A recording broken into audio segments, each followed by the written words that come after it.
Fun things to know. Hi, how are you?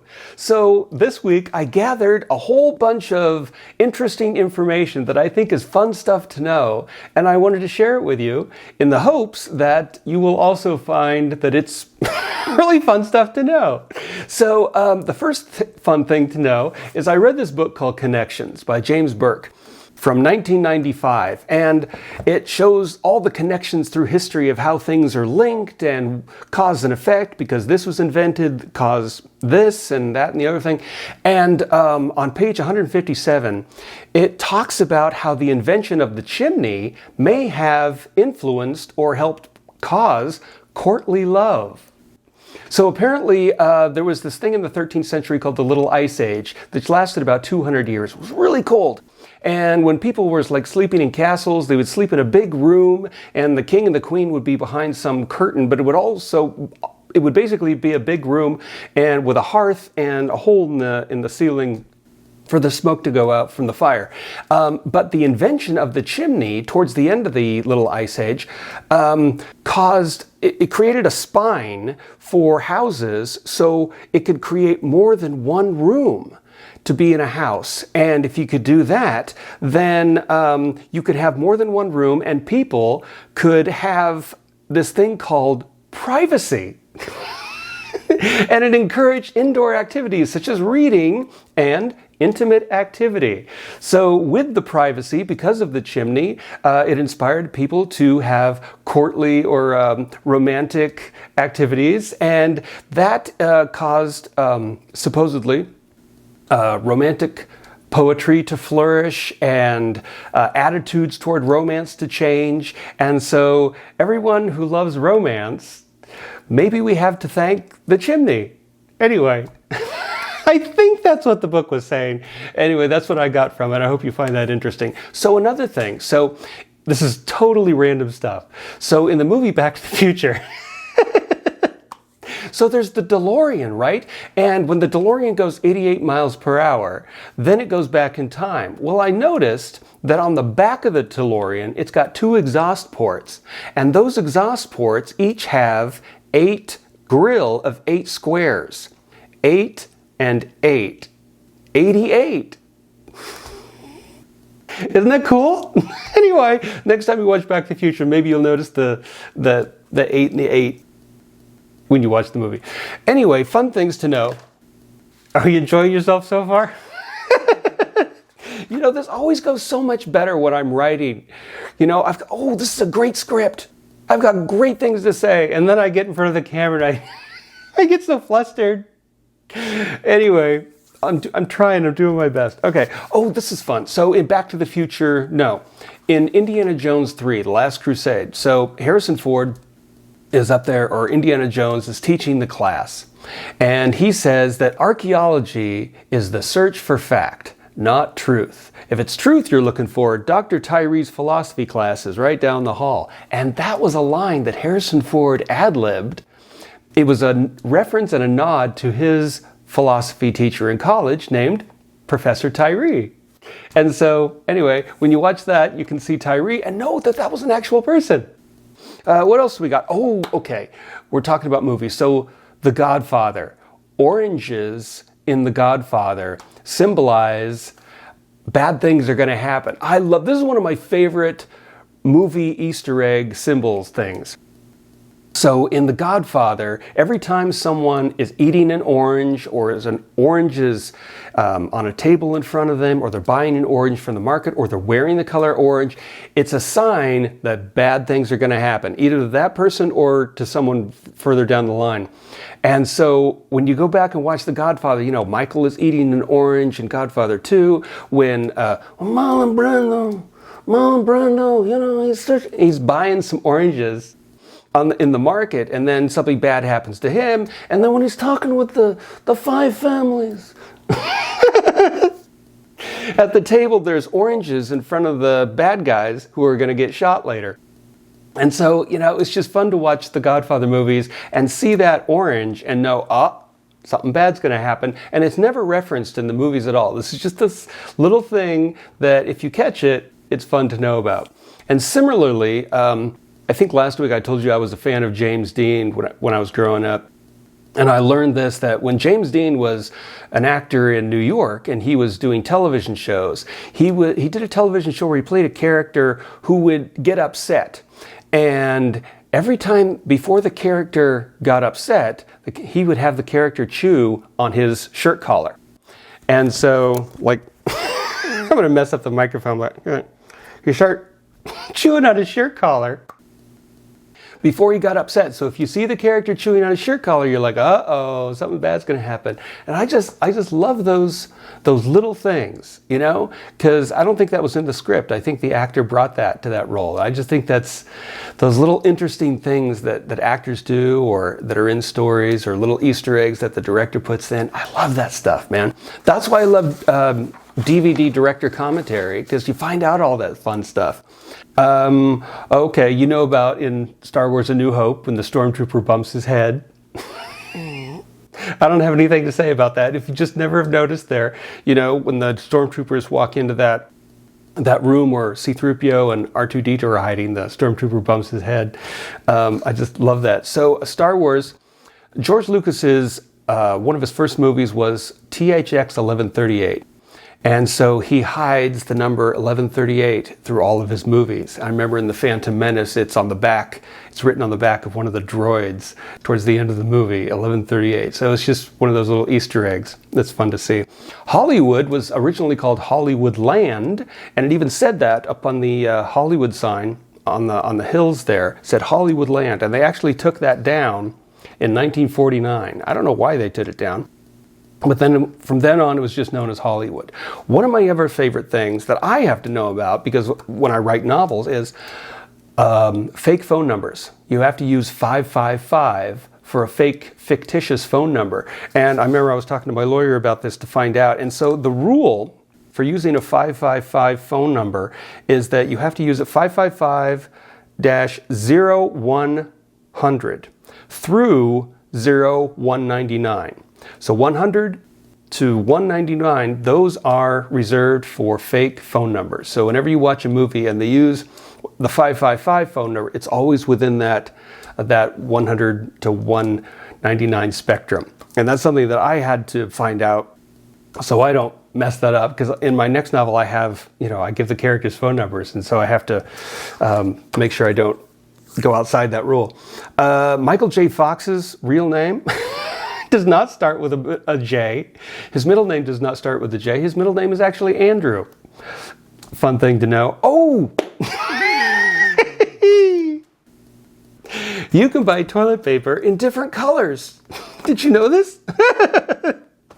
I actually don't plan to use this for personal use. I plan to use these for my Instagram videos and fun, and we'll see what kind of fun I can come up with those. Apparently getting your star on the Hollywood Walk of Fame is not free. Apparently you have to pay around $50,000 to have it installed and for maintenance. Okay, so when I was in photography school, we were filming still life, and we were taking pictures of clocks and watches. And what we learned was you always put the hands of the watch at 10 and 2. And the reason you do this is because it frames the brand name of the watch. And it makes sure you don't accidentally cover it up or have some obscure, the hands. It's always at 10 and 2. So whenever you see an advertisement for a watch or a clock, the hands are always at 10 and 2. And the reason is because it frames the brand name of the watch.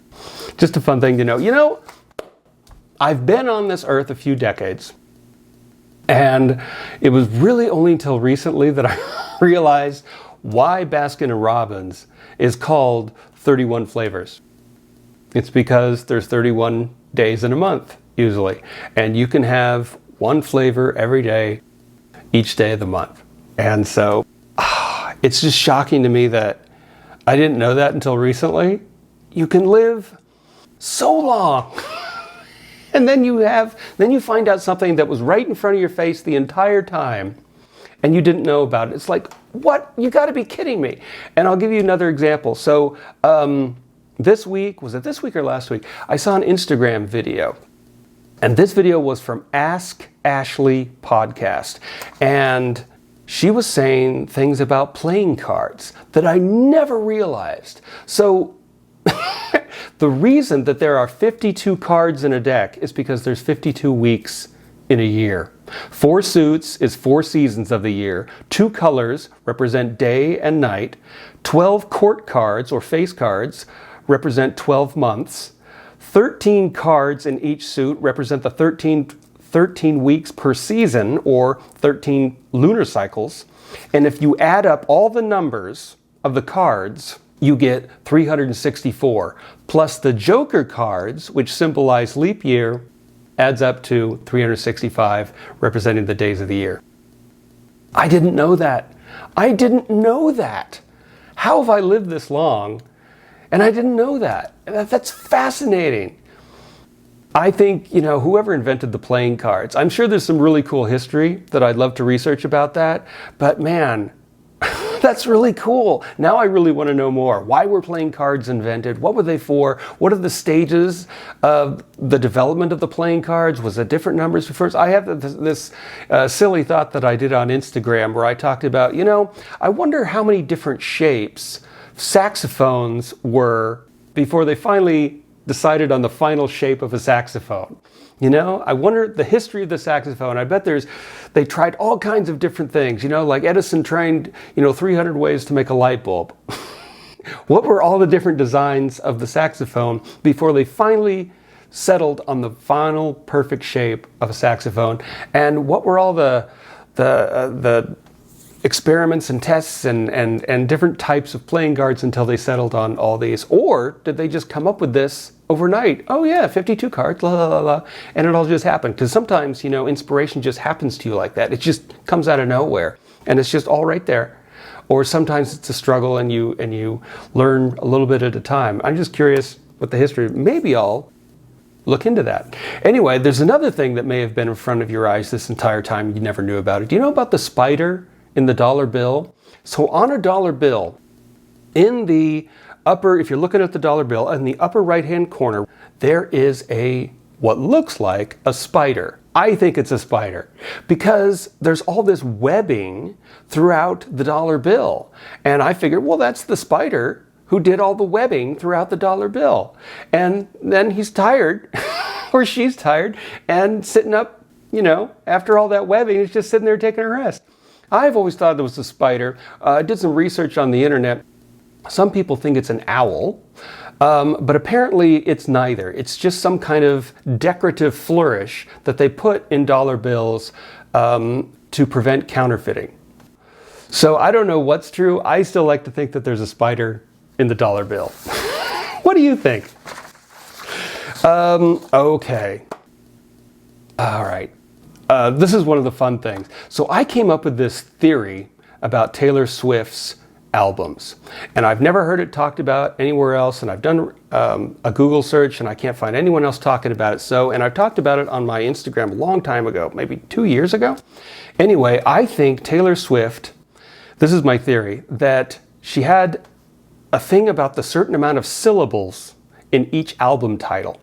So if you take, like, her first album was Taylor Swift, that's 3 syllables, then Fearless, 2 syllables. And then if you take the syllables in her first 5 albums, they add up to the number 13, which is her favorite number, right? Then you want to see if the next 5 albums, those syllables also add up to 13, and they do. So her first 5 albums have the number 13, her second albums have the number 13, and I thought, okay, her next 5 albums, let's see if they also add up to 13 syllables. They don't.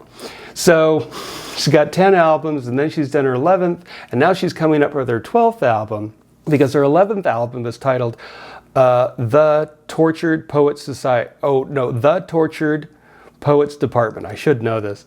And the next one is The Life of a Showgirl. And so that doesn't work. So those 2 album titles add up to 14, and it totally blows my theory that every 5 albums she has the number 13 in syllables. And so, man, darn it. I thought I was really onto something. So anyway, that was my fun Taylor Swift theory. But, we still have the 2 first 5 albums add up to 13. I wonder if that's coincidence. Do you think she did that on purpose? I don't know. The next thing I wanted to talk about, which I think is fun, is that, and I've talked about this on Instagram, but God, I love this. So on How I Met Your Mother, the sitcom, so the background extras who sit in the background and are supposed to pretend to be talking about stuff, and you know, more than any other sitcom, the bar scenes in How I Met Your Mother, the extras are sitting there, back there, trying to pull focus with these big hand gestures, or they talk like this, or they do big movements, but they're constantly trying to pull attention away from the lead actors. And, you know, you see this in the first couple of seasons of Friends, and then it seems like the directors put a stop to it and calmed the background extras and told them to, you know, not make big movements. But all the seasons of How I Met Your Mother, in the bar scenes, the background actors are out of control, making these big arm movements with the hands for the hair, or they're laughing. And they're, you know, and it must be so frustrating for the editor of that show to try to find a cut and a scene that doesn't have the background extra trying to pull focus. It's just hilarious, especially the first few seasons of How I Met Your Mother. Just pick any bar scene and you watch the background extras just trying to pull focus. And I know there was one episode where I was watching the background extras and all of a sudden there was Conan O'Brien in the background as an extra, just randomly, never referred to. I think Barney runs out of the bar and there Conan goes, why was Conan as a background extra in How I Met Your Mother? It's one of my favorite things. So, okay, there's another one thing. So Batman 1989 and then the sequel Batman Returns, they're the same length of time, 2 hours, 6 minutes. And I don't think in the history of movies there's ever been a movie and its follow-up sequel that have had the exact same running time, 2 hours and 6 minutes. And I just think that's interesting to know. 206. I just think that's a kind of an interesting number to find in movies, because in Good Will Hunting, the running time is also 2 hours and 6 minutes. And in Minnie Driver's dorm room in the movie, her dorm room number is 206. And I don't think that could have been planned, right? How would they know the running time before they edited the movie, and then they have 206 as the dorm room number? Anyway, it's just something, I love those little coincidences through movies. I love finding little things through movies. Anyway, there's that. And so the last fun, interesting thing to know, I'll leave you with this. So how long is a second? It's like 1, 2, but why did they choose 1, 2, 3, 4? Why that? Why not 1, 2, 3, 4? Why is it that length of pause? Well, I don't know if this is true, but I was a big fan of Joseph Campbell, and he had a TV show, some myth show, and he was talking about in one episode that when a person is at perfect rest, their heart beats once a second. The thump, the thump, the thump. So a second could be the length of time between heartbeats, because you have 60 heartbeats per minute, 1 every second, and that means the universe and all of time could be the same timing as the human heart, or however we assigned it or invented it. Anyway, that's a fun thing to know. So if you're ever, you know, sitting around with your friends and family, you want to say, you know, have you ever wondered how long a second is? Nathan said this thing because he heard it from Joseph Campbell, and maybe it's true, maybe it's not, but it is a fun thing to think about. Anyway, that's all the fun, interesting information that I had to share with you today. And I hope you enjoyed listening to this, and let me know if you enjoyed listening to all this fun things to know, and I can gather some more. Because I love knowing just little things, especially little secret information about stuff you've known all your life, but never realized there was this little thing about it that completely, you know, surprises you. Anyway, thanks for watching, and I'll see you next week with another super fantastic, wonderful video. Have a great week.